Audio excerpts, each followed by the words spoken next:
So an average Saturday in June this year brought me to downtown Trenton, New Jersey, North Warren Street, and specifically to the Cathedral of St. Mary of the Assumption. The original St. Mary's was dedicated in 1871, with the spire being completed in 1879. The clock served as the official timepiece of the 1878 Paris Exposition, and all of this would have been before the establishment of the Trenton Diocese in 1881. This original church and rectory were destroyed by fire in 1956 and claimed 3 lives, that of the rector and 2 housekeepers. During the American Revolution, this location had been part of the Battle of Trenton, and here an historic marker identifies the location of where a Hessian commander fell, December 26, 1776, and that this residence also served as the home of the President of the Continental Congress while it was in session at Trenton. And for all of those of you who are familiar with Federal City Road and wondered what that was about, Trenton was at one time in the running to be our national capital. Back to the present building, which was dedicated by Bishop R. in 1959. The building's exterior is made of Mount Airy granite. It is of modern Romanesque architectural design, and the tower reaches 98 feet and houses the former cathedral's 10 bells and the original aforementioned clock and bronze doors. The facade features images of the 12 apostles. So what am I doing here, you ask? That's a great question. I was here substituting for a friend of mine on timpani for a priest ordination. Never seen so many priests in one place before. After the ordination mass, I went for a walk. I am currently on North Warren Street, headed north, now looking south back at the Cathedral of St. Mary.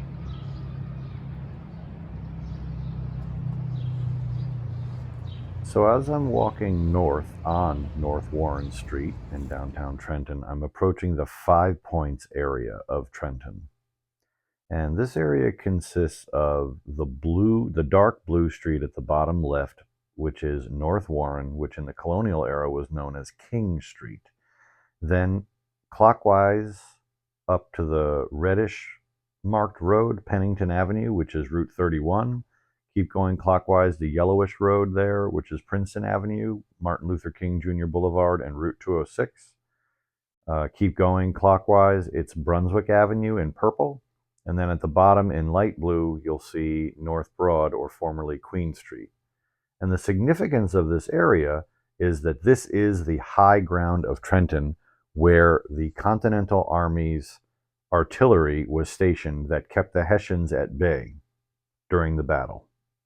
And in order to commemorate the site of the battle and the site of the artillery, it was decided to build the Trenton Battle Monument, a massive column-type structure that commemorates the pivotal December 26, 1776 Battle of Trenton, which was a major victory for Washington and the Continental forces.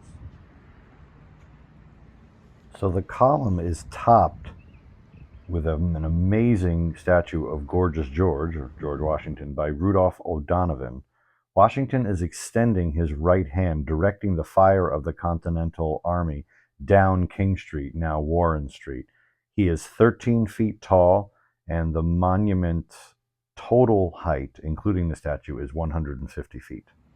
So the monument is designed by John H. Duncan of Grant's Tomb fame, and the Battle of Trenton Monument is an early American example of the Beaux-Arts architectural style that became very popular. It is based on the monument, which is a 1671 structure built to commemorate the Great London Fire of 1666, and the heights of these two structures are intentionally the same. So this is a Roman Doric fluted column.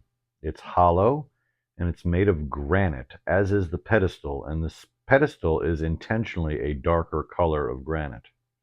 There is a non-functioning electric elevator which rises to an observation deck. Atop the cap are 13 electric lights each symbolizing the original 13 colonies. At the entrance to the monument, O'Donovan placed 2 guards. Now, I'm not sure which one is which, but one of them is supposed to be John Glover of Massachusetts, who is made famous by his transporting of Washington and his army across the icy Delaware on the evening of December 25th, 26th, 1776. The pedestal also boasts reliefs and plaques. The first relief is the Continental Army Crossing the Delaware by Thomas Eakins. Sorry about the quality. The second one is the opening of the battle, which shows Alexander Hamilton and the artillery firing down King Street. And the third, by Charles Henry Niehaus, is the surrendering of the Hessians.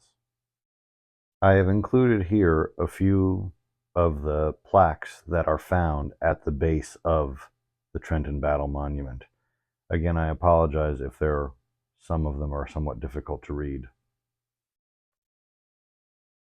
And as we move on from the Battle Monument, we come by the Delaware-Raritan Canal.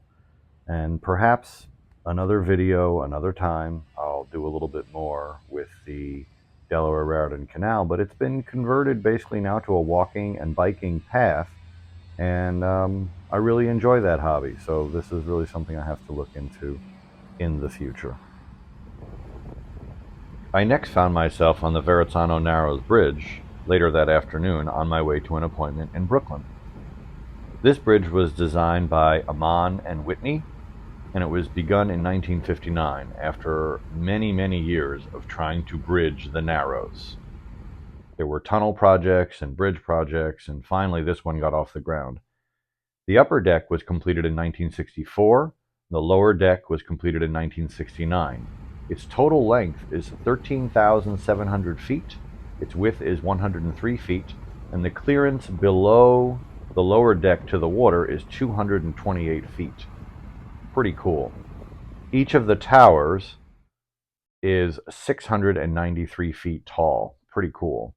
After traversing the bridge, I found myself in Prospect Park at the Grand Army of the Republic Plaza, where I was dazzled by the Soldiers and Sailors Triumphant Arch, one of New York's 3 triumphal arches. And I was very interested to learn of the dovetails between this location and my earlier Trenton location. So here, as we examine this arch, we're going to discover some names that were affiliated with the Trenton Battle Monument. So this arch was designed by John H. Duncan, same as the Trenton Battle Monument. It was built from 1889 to 1892, and it commemorates American Civil War veterans. It is made of Massachusetts granite. It measures 80 feet tall, with the archway opening being 50 feet tall and 35 feet wide. In addition to artistic work by Philip Martini and Frederick McMonnies, bas-relief panels of Lincoln and General Grant were created by our old friends Rudolf O'Donovan and Thomas Eakins, both of Trenton Battle Monument fame. So from here, I basically had my appointment and the rest of my day coming back to New Jersey. But in the interim, I had a few moments to step into Prospect Park and just see how New Yorkers and Brooklynites enjoy their average Saturday in June with beautiful weather and a lovely park. So if you enjoyed this little view of an average Saturday for me in June, from a gig in Trenton to an appointment in Brooklyn, and the commonalities of the monuments found in both locations. Thanks for watching.